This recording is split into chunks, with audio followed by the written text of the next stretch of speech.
The Bible Study Podcast, episode 564. Today, the Bible Study Podcast continues the study of the kings of Israel and Judah with 1 Kings 22.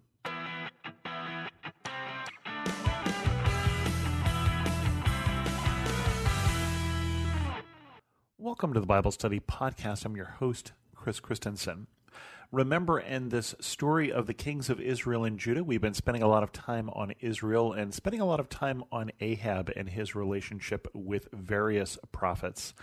And we get another one of those today. And last week we had Ahab, who looked over at one of his neighbors, saw this vineyard and thought, gee, that would be nice for a vegetable garden, and made a reasonable offer, and then ended up letting his wife go off and have this person falsely accused and murdered.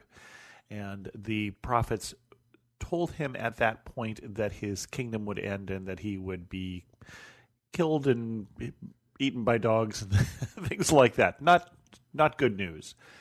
And today we get Micaiah prophesies against Ahab. For 3 years there was no war between Aram and Israel. But in the third year, Jehoshaphat, king of Judah, went down to see the king of Israel.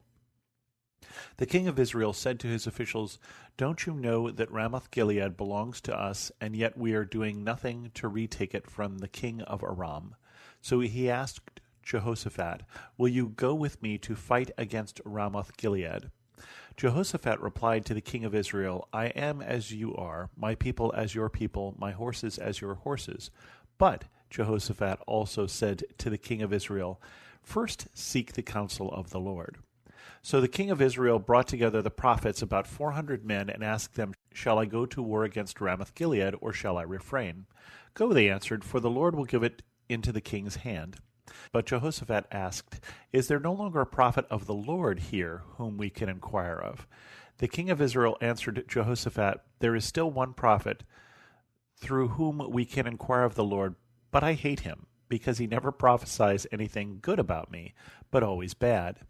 He is Micaiah, son of Imlah." "The king should not say such a thing," Jehoshaphat replied. So the king of Israel called one of his officials and said, "Bring Micaiah, son of Imlah, at once." Dressed in their royal robes, the king of Israel and Jehoshaphat, king of Judah, were sitting on their thrones at the threshing floor by the entrance of the gate of Samaria, with all the prophets prophesying before them. Now Zedekiah, son of Kenana, had made iron horns, and he declared, "This is what the Lord says, with these you will gore the Arameans until they are destroyed." All of the other prophets were prophesying the same thing. "Attack Ramoth-Gilead and be victorious," they said, "for the Lord will give it into the king's hand." The messenger who had gone to summon Micaiah said to him, "Look, the other prophets, without exception, are predicting success for the king. Let your word agree with theirs and speak favorably." But Micaiah said, "As surely as the Lord lives, I can tell him only what the Lord tells me." When he arrived, the king asked him, "Micaiah, shall we go to war against Ramoth-Gilead or not?" "Attack and be victorious," he answered, "for the Lord will give it into the king's hand." The king said to him, "How many times must I make you swear to tell me nothing but the truth in the name of the Lord?" Then Micaiah answered, "I saw all Israel scattered on the hills like sheep without a shepherd, and the Lord said, 'These people have no master. Let each one go home in peace.'" The king of Israel said to Jehoshaphat, "Didn't I tell you that he never prophesies anything good about me, but only bad?" Micaiah continued, "Therefore hear the word of the Lord. I saw the Lord sitting on his throne with all the multitudes of heaven standing around him on his right and on his left. And the Lord said, 'Who will entice Ahab into attacking Ramoth-Gilead and going to his death there?' One suggested this and another that. Finally a spirit came forward, stood before the Lord, and said, 'I will entice him.' 'By what means?' the Lord asked. 'I will go out and be a deceiving spirit in the mouths of all his prophets,' he said. 'You will succeed in enticing him,' said the Lord. 'Go and do it.' So now the Lord has put a deceiving spirit in the mouths of all these prophets of yours. The Lord has decreed disaster for you." Then Zedekiah, son of Kenana, went up and slapped Micaiah in the face. "Which way did the Spirit from the Lord go when he went from me to speak to you?" he asked. Micaiah replied, "You will find out. on the day you go to hide in an inner room."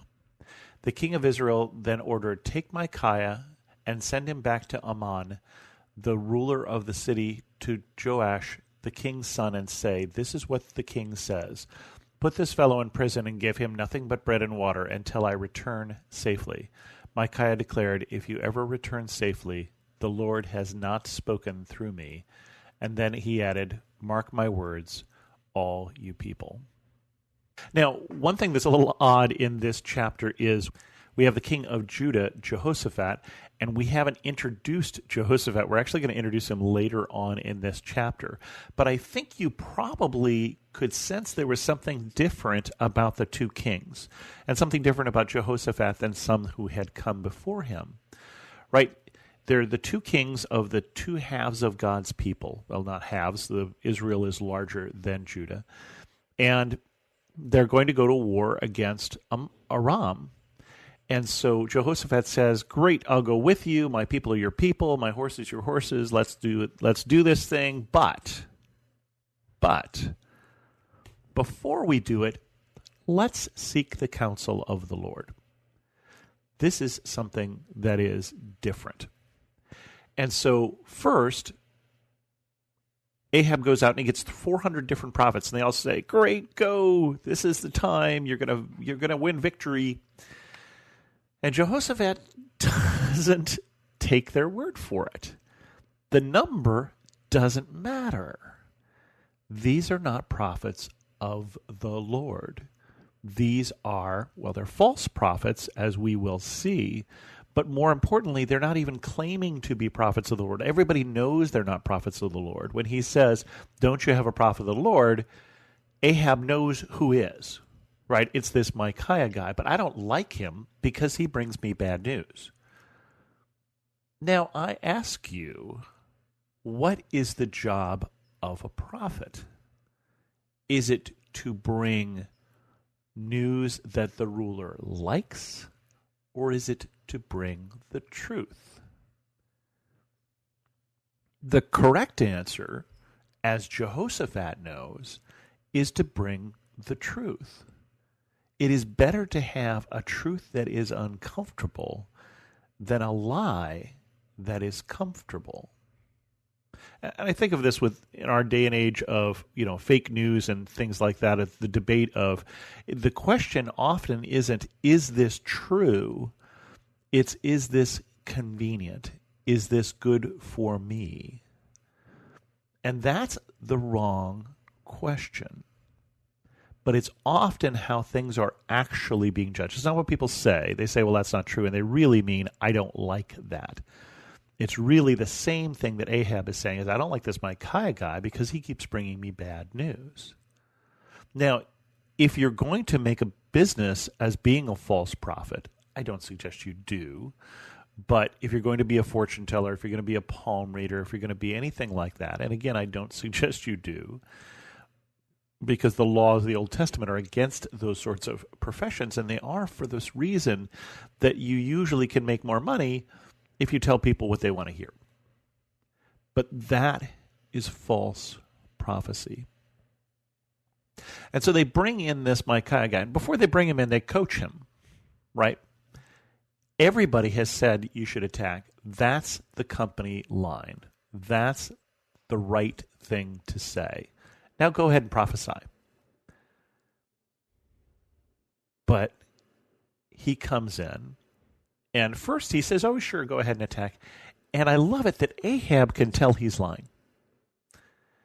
I get the impression, we don't have tone of voice here, but I get the impression that he says it in such a fashion that everybody can tell that this is not really what he thinks.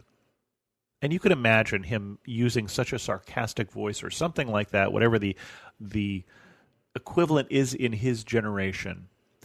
But Ahab can tell that he's not telling the truth. And it's funny because Ahab says, haven't I told you to tell me the truth? Even though Ahab doesn't like the truth, right? The truth is Ahab's going to die. But he still says, go ahead and tell me the truth. And he says, okay, well, the truth is you're going to die. And the truth is, I saw what happened is that God has deceived your 400 prophets. And so one of the prophets comes up and slaps him basically, how dare you say that we're telling lies? But they are. Whether they know they're lying or not, they're not telling the truth. What they're saying is they've either been deceived or they're trying to deceive the king. And so they arrest Micaiah and they throw him in jail and basically say, give him bread and water until I get back. And Micaiah says what is true, which is, if you get back safely, then the Lord has not spoken through me. Now, this is very important because the penalty in the Mosaic law for a false prophet is to stone them to death. So he's saying, I understand that if you get back safely, then I am lying, and you should kill me. That's basically the equivalent of what he is saying. So then this all plays out. Ahab killed at Ramoth Gilead. Now, that's the title of the next section here. That gives some things away, but I think we already gave that away with Micaiah's prophecy. And I almost said Micaiah's prediction, but a prophecy is not a prediction. A prophecy is to speak forth what God says. A prediction is to say, well, based on the number of times that you have fought and based on the strength of your armies, I think it's 80% likelihood that you'll have success. That's a prediction. Micaiah made a prophecy. God says you will die. So the king of Israel and Jehoshaphat, king of Judah, went up to Ramoth Gilead. The king of Israel said to Jehoshaphat, I will enter the battle in disguise, but you will wear your royal robes. So the king of Israel disguised himself and went into battle. Now the king of Aram had ordered his 32 chariot commanders, do not fight with anyone, small or great, except the king of Israel. When the chariot commanders saw Jehoshaphat, they thought, surely this is the king of Israel. So they turned to attack him, but when Jehoshaphat cried out, the chariot commanders saw that he was not the king of Israel and stopped pursuing him.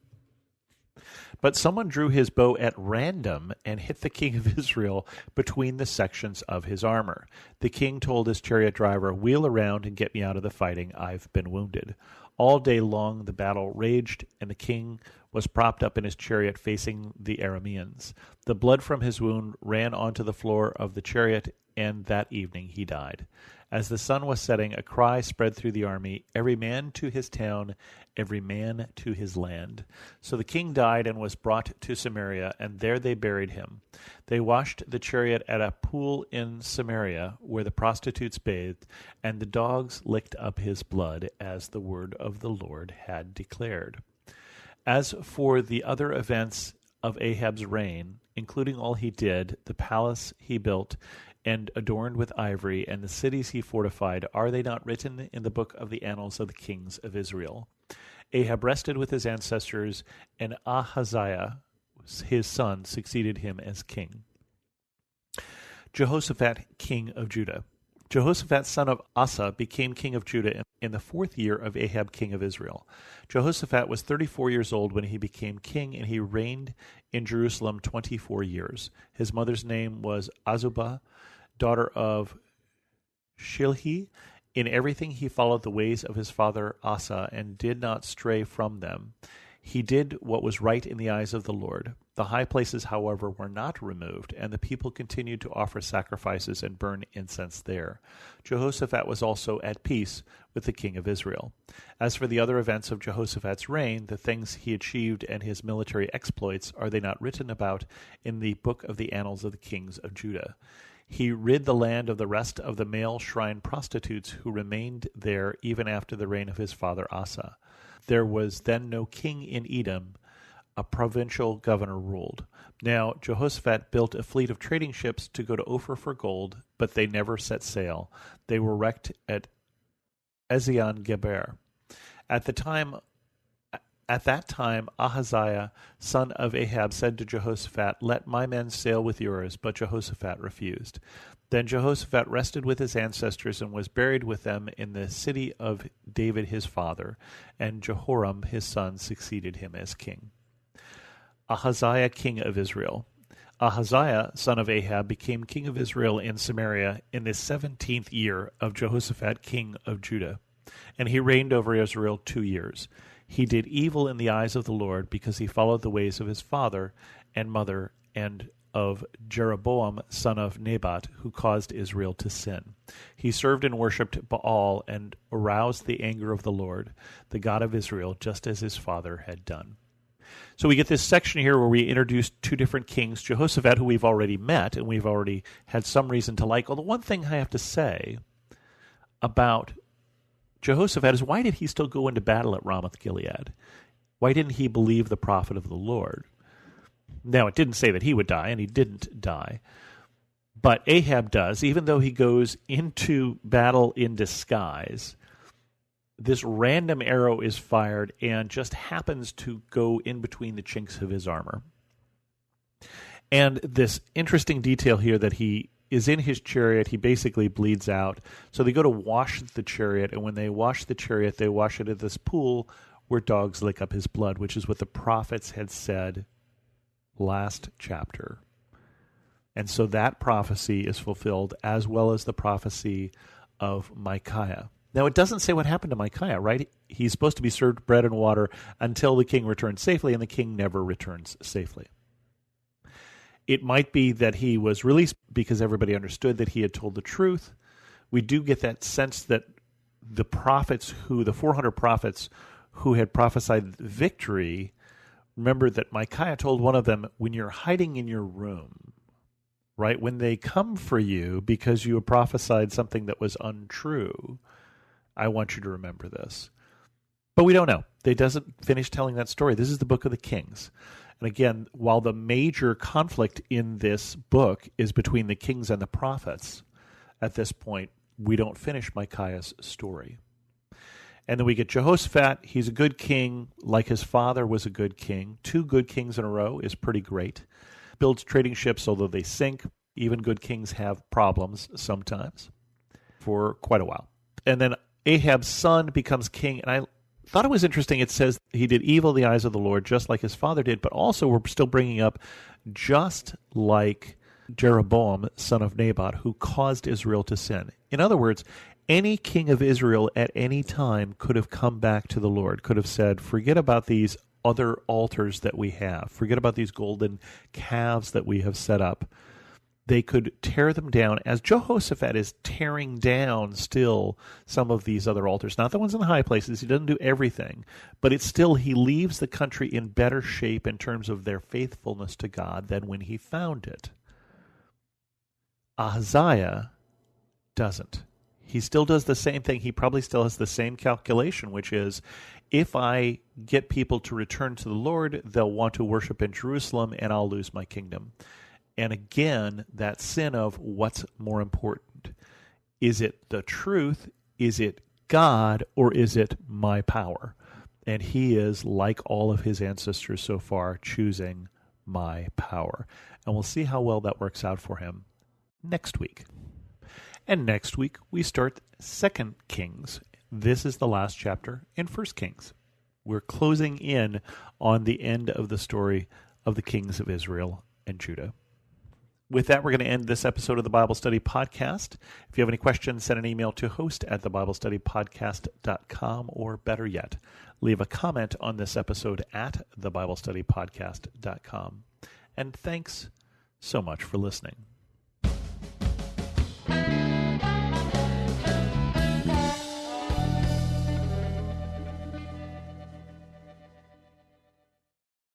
Hey, Ted, what do you want to do today? Well, Ashley, I've always got work to do, naps to take, but I have a better idea. How about we invite everyone to listen to the Team Us podcast? I love that idea. Let's do it right now. Hi, everyone. We're Ted and Ashley Slater, and we'd love for you to join us as we talk about teamwork in marriage. We share how grace, commitment, and cooperation can help couples live the everyday moments of marriage together. To listen, go to lifeaudio.com and search for Team Us.